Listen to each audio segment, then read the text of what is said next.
Kama ulifikiri Jeruti anatania, basi ulikuwa unakosea. Mwamba huyu hapa. Mwamba haboi wala mwamba hapoi.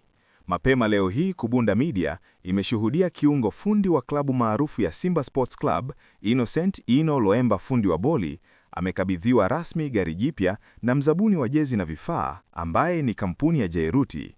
Tukio hilo limevutia hisia chanya kutoka kwa mashabiki wa soka na wadau wa michezo nchini.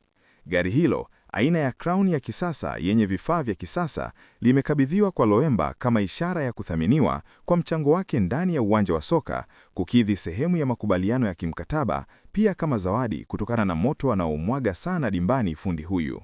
Kitendo hiki ni kama kinaashiria mastaa wa Simba wapo katika mazingira bomba sana ya kupiga kazi. Bila shaka, wakati wa makabidhiano hayo, Jeruti atakuwa amesema kwamba azma yao pale Unyamani ni kuunga mkono wanamichezo na kuifanya zawadi hii kuwa motisha kwa wachezaji wengine kuwajibika na kufanya kazi kwa bidii.